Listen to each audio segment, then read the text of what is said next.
Honor to once again welcome to our annual meeting our 2nd District Congressman Greg Walden. This will be the 9th consecutive time that Greg has been the keynote speaker at the OFIC annual meeting, and it's always a highlight of our meeting. Greg is now in his 7th term, is that correct, as a member of the U.S. Congress after a distinguished career in the Oregon legislature. 2nd District is all of Eastern Oregon, a lot of Southern Oregon. It's probably bigger than several states. And as such, it is definitely a rural part of the country, and Greg understands and cares about the issues that affect rural communities probably as more than anyone in the state or the nation. At the same time, his talents and skills have taken him now to the very highest level of leadership in the U.S. House of Representatives, which is a real feather in the cap for not only him but for the state of Oregon to be in the right rooms at the right time, which makes a big difference. In addition to that, he is the chairman of one of the most influential subcommittees in the U.S. House of Representatives, the Communications and Technology Subcommittee of the House Committee on Energy and Commerce, which is a very critical, important committee to a lot of industries. Because of all this, the demands on his time have grown exponentially, and that makes it all the more gratifying that he's able to include our annual meeting on his schedule again this year. So with that, please welcome Congressman Greg Walden.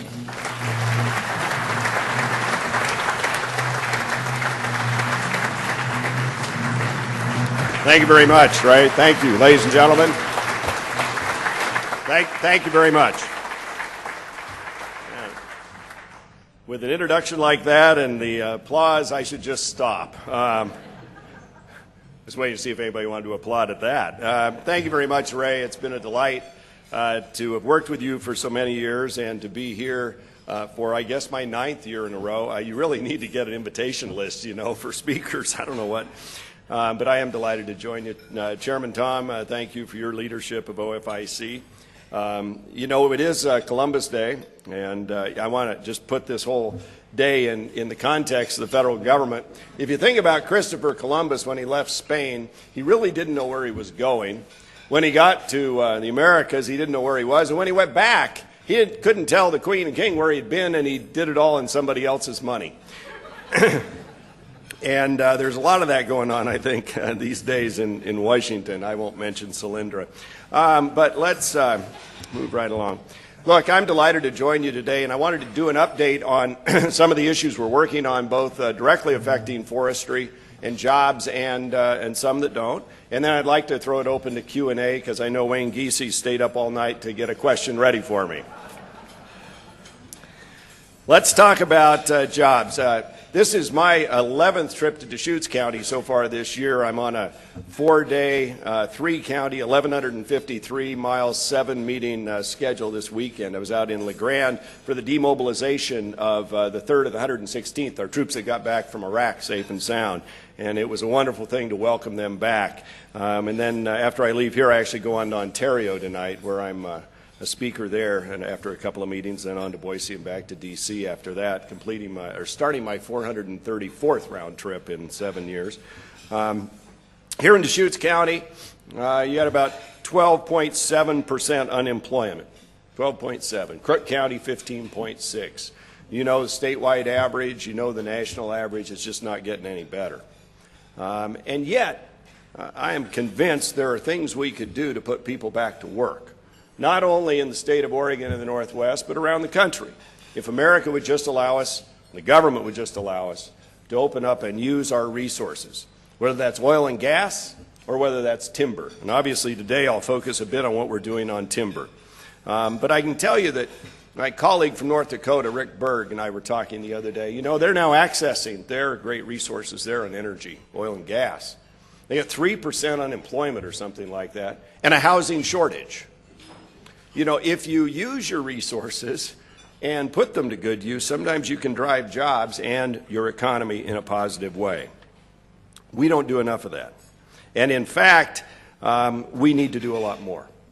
Now, there's work going on in Washington as we speak on legislation that would change the paradigm in how we manage our federal forest lands. Congressman DeFazio and I have been working on these issues somewhat separately, but not on different paths particularly. with the notion that what has happened to date does not work, that the paradigm that's been in place is broken and needs to be fixed and shifted. And so we're looking at both the O and C lands, and frankly, I'm probably more in this direction, the federal forest lands as well, to say there's got to be a better way to manage them. If we just managed them like we do the Oregon lands under the Oregon Forest Practices Act, we'd be leagues ahead of where we are federally. Federal government controls 60% of the forest land in Oregon and has 12% of the harvest. 73% of the harvest comes from you all that own the private lands. That's where the harvest is from, and then, of course, state and county. We've witnessed after these enormous fires that only the private and the state and the county and the tribal lands get in and get active restoration and harvest work right after the fires. The federal folks are still talking about it 2 years later, and then they're getting litigated. And so the trees become hazards that even OSHA won't let you get in and deal with. Just drive over from Salem through around Subtle Lake. Whatever happened? Whatever happened? Nothing. I went through there after that first fire, and there was a chunk of ground that the Forest Service proudly had thinned out prior to the fire. I know this will shock all of you because you don't get out in the woods much, but most of those trees survived when the fire went through. And in the ground that hadn't been treated, it's all up in smoke, and all that's left is snags. We have to have a better goal. So I've worked with Doc Hastings, who chairs the Resources Committee, and then Rob Bishop, who's the subcommittee chairman for forests. And they put forward a draft piece of legislation. We had a hearing on it 2 weeks ago to change how federal forest lands are managed, to bring certainty to those areas that have been determined where harvest should occur, and allow the Forest Service the tools to get around all the litigation. Now, there will be different ways to kind of skin this cat, I'm sure, before we're done. But the long and the short of our goal is let's get certainty back in the process and let's get people back in the woods working. And that's how you develop the jobs and the revenue to pay for our schools and roads. That's what we need to do. Now, you heard probably the end of last week, the senators put together a plan for bridge funding for the county roads and schools. And indeed, they've got a concept that they think will fly in the Senate. We'll see how that works in the House, but we're all in the understanding that between now and when we will change federal land management, we will need some sort of bridge funding. But that is not the answer.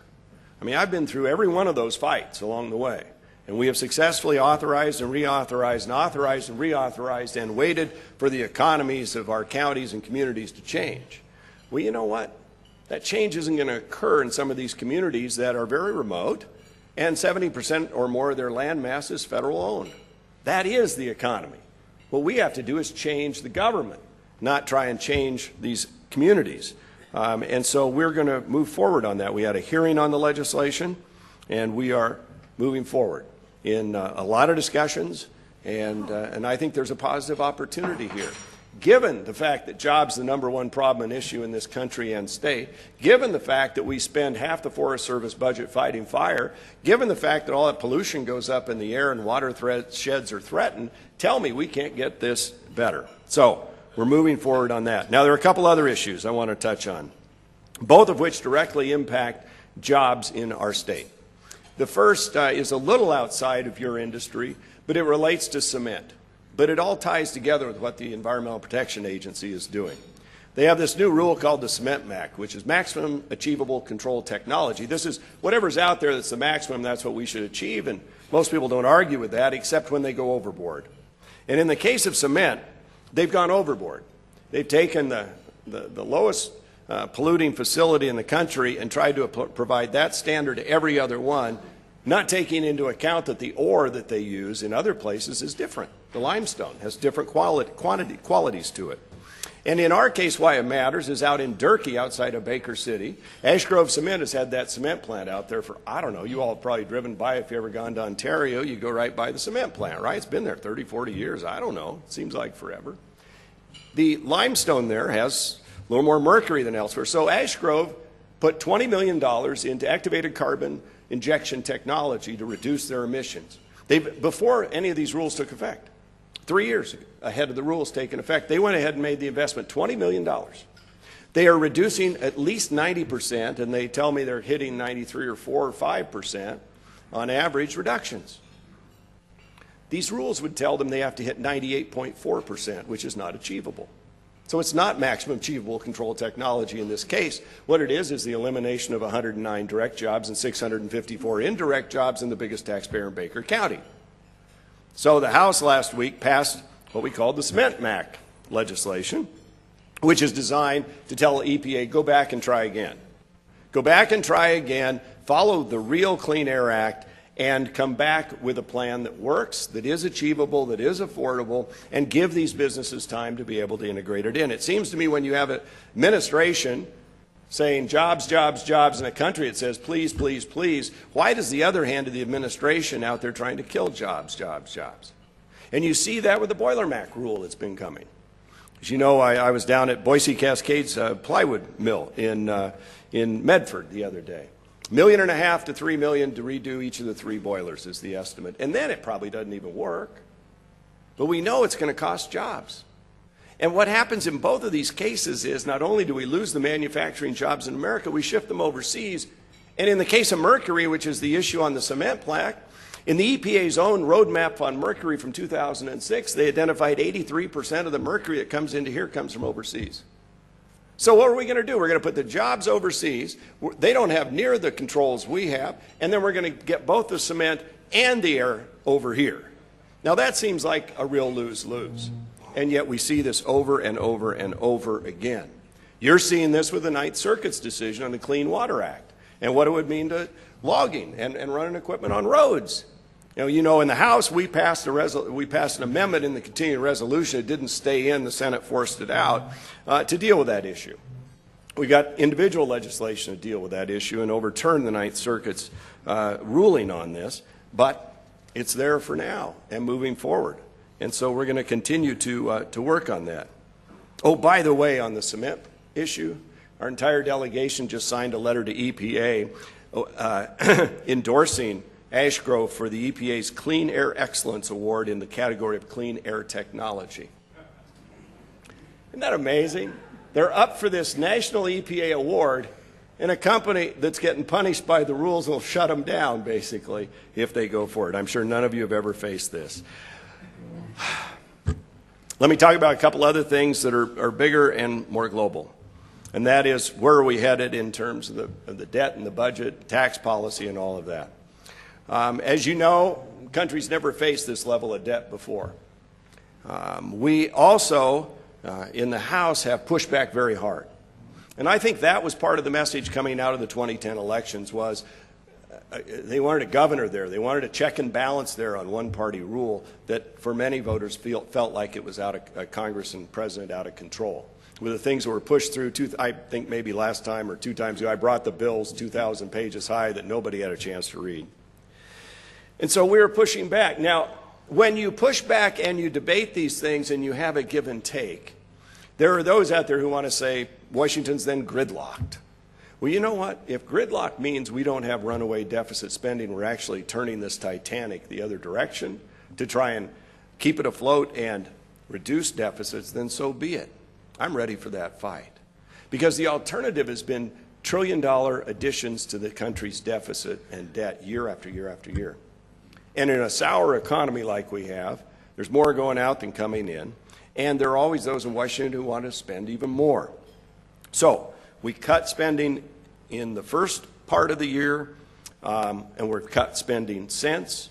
And if we continue on the path, we'll actually have back-to-back years where we'll spend less than the prior year. And I don't think that's ever happened in the federal government. But we got to do a lot more than just that.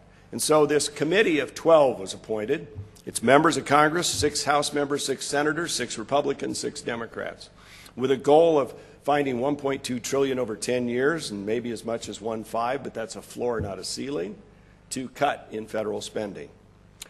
And that has to be done in order to increase the debt ceiling. I don't think that process has ever occurred in Washington before, where the debt ceiling was offset mandatorily by reductions in spending over a period of time. Now, yes, it's a 1-year increase in the debt ceiling and a 10-year payback, but it's almost like having a 10-year loan where you have a mechanism to pay off that loan. You get to raise the debt ceiling by 1.2. It means you go borrow it, and we're going to cut spending by 1.2, 1.5. Will it work? We'll find out. We'll find out. It's too early to tell. know these members fairly well, at least on the House side. And I can tell you in what little discussions I've had, because they all have sworn themselves to a gag policy, they're encouraged. And they're approaching it, for the most part, in both a bipartisan way and with a firm understanding of the problem we face in America, which really should transcend politics. As we watch what's happening in Greece and Italy and Spain and the Euro and the Eurozone, you realize that contagion can quickly come here. Somebody asked the speaker the other day, what keeps him up at night? And John Boehner said, Europe. Because what's happening in Europe can easily come here and affect us. And when we teeter on the brink of a recession, it's pretty clear we better lead and get our house in order when it comes to our fiscal responsibility and management of our government. Because when you're borrowing 42 cents on the dollar, you're going to go broke eventually. And that has to change.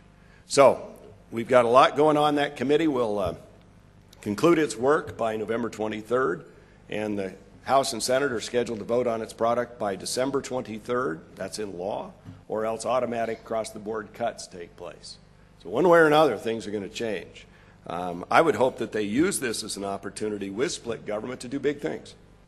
You know, it is in split government where big things have occurred in the past. If you think about it, when Ronald Reagan was president and Tip O'Neill led the House, that's when they reformed Social Security the last time. It's when they did tax reform in '86. And when Bill Clinton was president, the Republicans controlled the Congress, it's when they did welfare reform. And so it occurs in those times because it's hard for one party to blame the other in the election cycle if both parties have been involved in the policy cycle. And so I'm hopeful that they use this opportunity to address some of the big problems we face, that we know we face, that the actuaries tell us we face, and actually do the big things that have to be done to get America back on its feet. And so we can change policy domestically, like I'm advocating on our forests. We can try and stop the regulatory onslaught that simply is out to kill jobs and drive manufacturing overseas. And we can address these big challenges we face fiscally and in our big programs.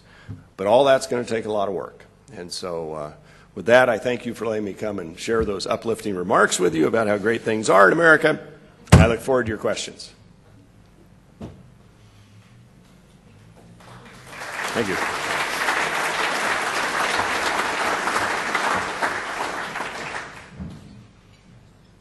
Oh, Wayne, I knew I could count on you.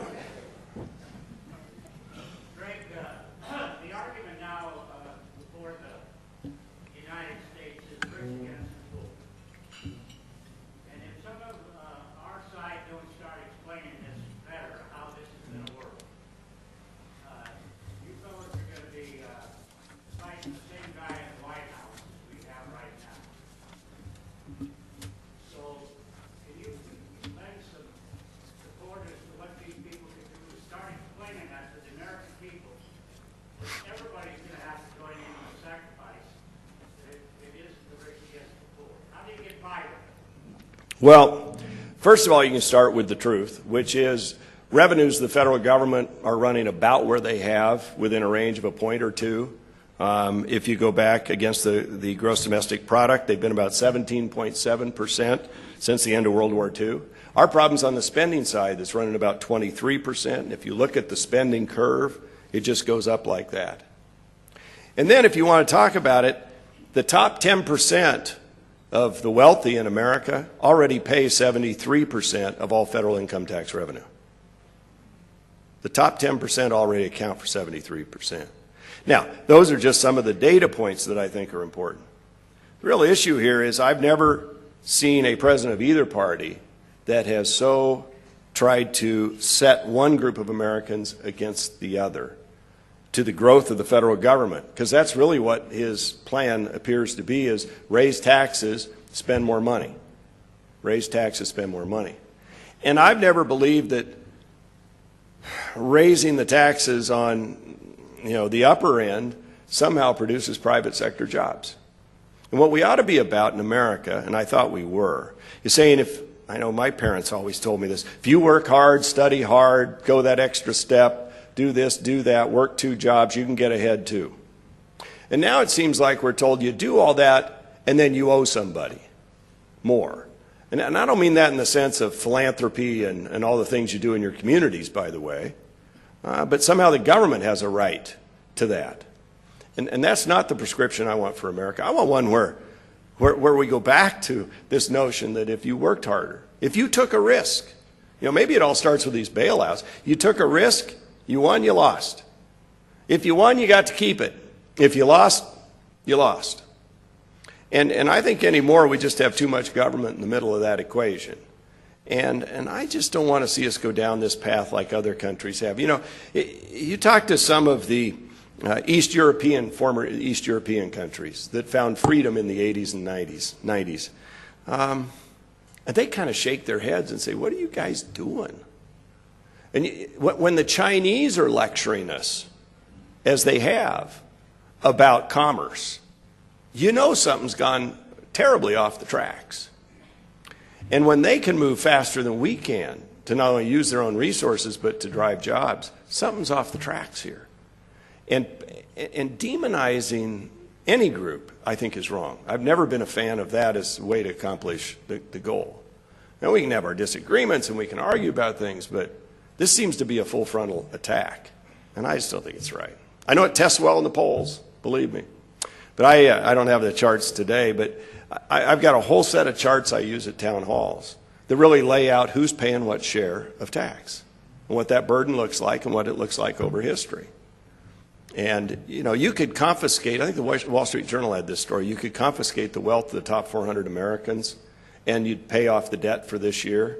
Now, I don't know what you do next year. I agree with you 100% in everything you said, but you got to have some way from Washington, D.C.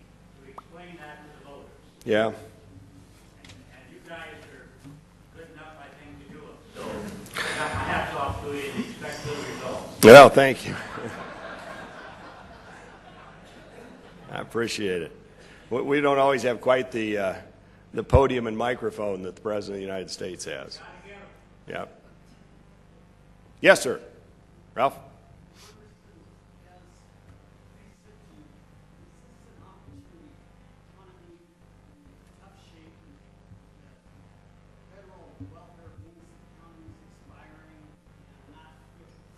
Prospects for getting those renewed to actually do something with our federal force, including on sea lands, Right. that we've been failing to do for 30 years. Yes. Yes, it is the time. And that's why we're putting full energy into this effort. I've been on it for several months in helping work on the legislation to get it ready. And we've already had one hearing on it, which doesn't sound like much in that many months, but in the grind of the legislative process, so it's actually pretty good. And I do. And plus, it's the right thing to do. I mean, we in this room have felt this way for a long time. I mean, I look at Hal and think about our discussions and some of the others on the bill Brian Baird and I had on the Forest Emergency Recovery and Research Act to, go in after the fires and clean up quicker like you do on your own lands. And you could restore the forest and you could get the material out while it still has value before it becomes a widowmaker for anybody that even walks in there. And there are things we could change that just are common sense. And management of our federal forest is common sense. And nobody's talking about going into the wilderness areas or these other things that have been set aside. I mean, but tell me you couldn't use the same formula we've used in Oregon in terms of setbacks and regeneration and all that on the federal ground and just get away from this endless litigation. There's a whole litigation industry that's popped up. And the chief of the Forest Service told me, I said, I've heard that you even have to sometimes pay attorney's fees to the litigants even when you prevail. And he said, yeah, we do. So if you can never lose and you only get funds to go forward, are you really there to help find better management, or does it become just an industry of its own? And I think it's become an industry of its own that defies common sense. I had my famous backpack trip around Mount Hood with Earl. We had our own tents. We were going, just want to clarify, we were coming through above the Bull Run watershed, and I remember asking the forester who was with us on that leg of the trip, so tell me about this forest. He said, well, it's a stand replacement fire on about a 100-year rotation. And I said, so how long has it been? About 100 years. So when the dollar fire jumped up and took off and headed to the Bull Run, I thought, well, there you go.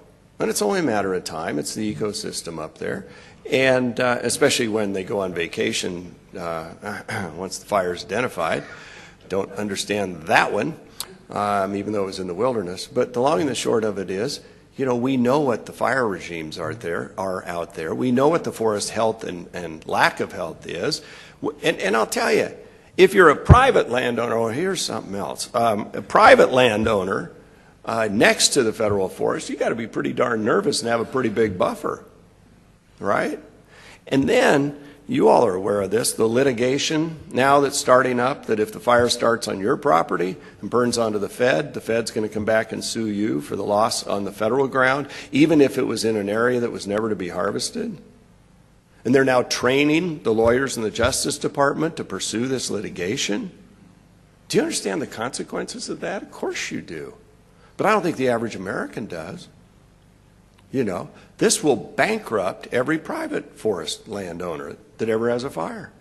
Because they're talking about viewshed values and everything else on federal ground that was never going to be managed.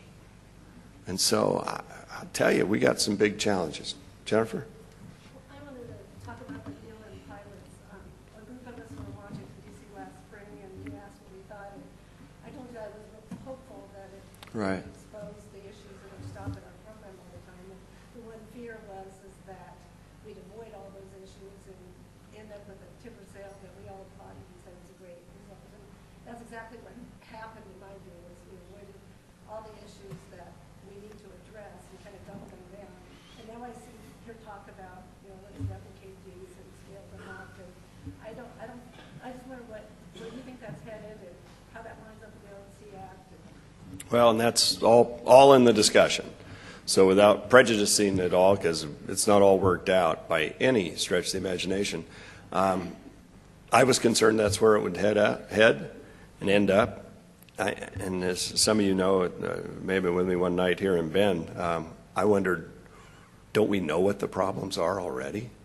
I mean, haven't we lived this for 30 years now? I think we know what the problem is. And the elephant in the room is the underlying federal law that sets up a process that almost ensures no timely outcome and no active management. I mean, that's really what it gets down to. And so it just seems to me like we know what the problem is. I was willing to give it a chance to, you know, could they find a way through it? And I think the final analysis is, the answer is no. I mean, we're fighting this on this little Bowman Dam bill I have. So Bowman Dam, you know, out here in Prineville, Facebook located one of their data centers. They need water to be able to cool, and there are 3 other data centers looking at locating there, all of which have code names. I don't even know who's behind them in most cases, but they need water. The city needs water. There's 80,000 unallocated acre-feet of water behind Bowman Dam. When they did the wild and scenic designation in the 80s, they drew the line for the start of the wild and scenic of the Crooked River right across the center of the dam on the yellow lines. Now, there's nothing scenic about a dam unless you're falling over one side of it and then looking, I don't know.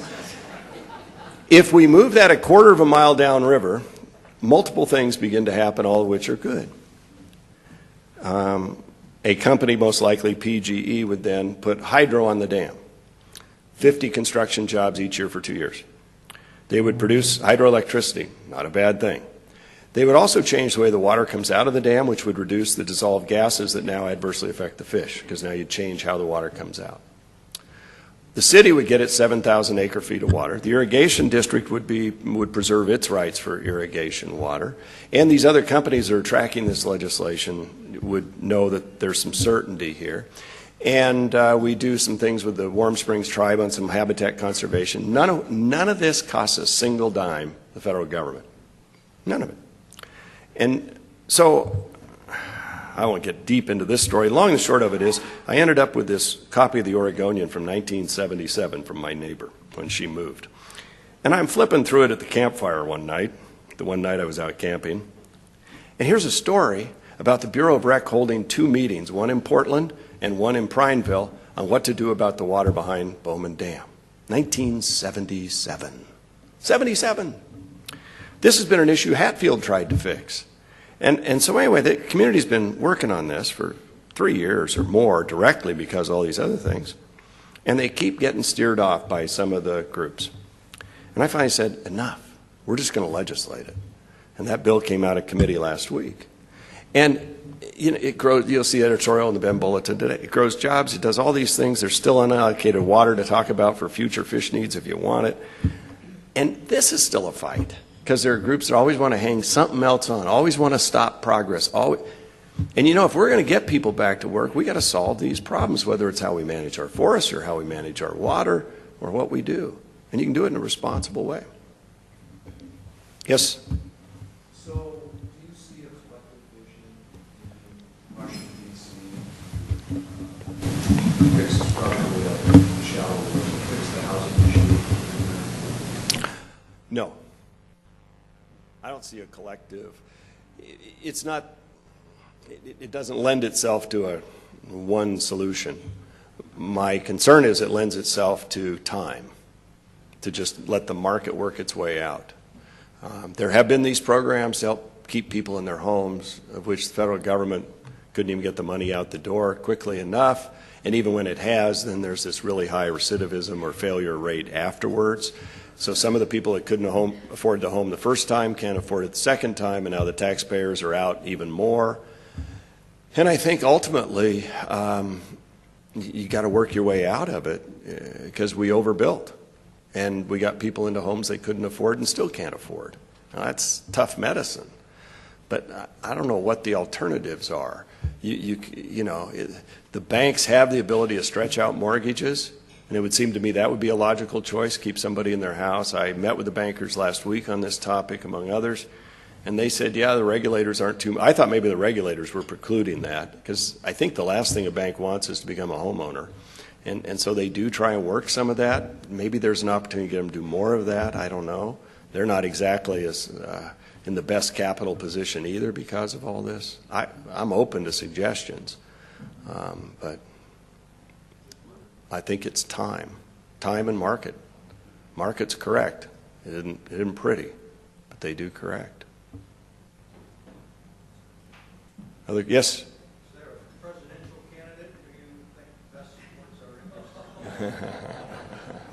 Yeah. Yes, I do. Hey, look, I actually am going to be weighing in on that front later in the week, so I'll reserve for now. But I do. Yeah, I'll just kind of leave it at that. And one of my conditions of doing that is I want to play a key role in those issue sets, that and communications, since I chair the Communications Technology Subcommittee, and which has jurisdiction over everything from satellites to cell phones to televisions to the internet. And so I want to play an active role in that sort of policy to the extent one person can. But my first one was forestry issues. And the person I'm talking to is pretty well versed in those issues, and I think will be very supportive. Yes? Rick? Will we be able to actually draw the whole congressional delegation together, including some that don't have the stripes? That'd be every other one, by the way. I mean, I'm the only Republican, man. Yeah, I mean, the governor was back. I actually spent yesterday with him flying over to LeGrand and back for the demob. And the governor's actually playing a very effective role right now in asking each of us to put a staff person forward to work on the ONC piece, and we've all committed to do that. Yeah, so I'm hopeful. But I'm realistic, too, in that I do approach this probably a little more aggressively than others in the delegation. I mean, I don't think this is Earl Blumenauer's top priority to go the direction I'm going, all right? And if everybody has an equal vote in whatever this thing is, well, that's not exactly going to work for me. And so I sort of made an offhand comment that I thought, yeah, that'd be fair, 1 against 5. Yeah, okay, this works. We can do this. And I mean, but it is, you know, it's a rural issue, and so, but it's one, I would say, and to my colleague from the 4th District, DeFazio, he stepped out beyond where he ever has before on this issue, recognizing and admitting, as I did, that the paradigm doesn't work. Survey and manage doesn't work. The forest plan didn't work. There has to be a better way. Now, where we go from there is the issue. But I think it's you know, like one of these recovery programs, the first thing to do is admit you have a problem. And we have a problem. And I got a range of solutions, and I'm trying to keep my views open so that if we can come close, we can get there. You know, and that's why whether it's one trust or two trusts, I've been with industry leaders who make passionate arguments for both sides of that. And so the question is, when you set aside land for active management, not once you figure out where that is, it's what does that mean? What does that active management mean? What handcuffs are left in place and what freedoms are granted? And I mean, that's really what's at issue here. And I think when you see since 1990, I believe, that the harvest on federal ground is down 80% in the country, and we lost 74% of the mills and, you know, 2/3 of our workforce, there's a lot of room to go the other direction, turn this around. And I just, you know, there is such a misunderstanding about terms. I think people hear the word wilderness and they think, oh, well, that's managed forest or that's national park or that's something I can, you know, and they think anything shy of that is complete obliteration and blacktopping and condos. And that's not the case, as you all know. And in fact, forests are not static. They are active. And with mortality and growth, we're losing the war daily. And then you get fire and abandonment. You know, somebody asked me the other day, well, how come after these fires they don't replant? And I said, because they don't have to. So now if they'd harvested, they'd have to. And they'd have to survive. So if you're going to abandon and then let it burn and then walk away, isn't that like the worst thing we can do if we want to regenerate a forest sooner? So we're trying. That appears to have exhausted you fully. The cheesecake is set in. Thank you very much for letting me join you again this year. Thank you for what you do out there. Thanks for hanging on and holding out and fighting. And know that I'm committed as I can possibly be to turning this thing around. And I think we've never had the opportunity we have right now. There really is an opportunity. So much is at stake, and nothing else has worked. Nothing else has worked. And so for America's sake, let's get back to using our own resources. Let's get back to putting Americans first. Let's stop regulating ourselves out of existence, and that'll get people back to work, which should be goal one. So, ladies and gentlemen, thanks for letting me be with you.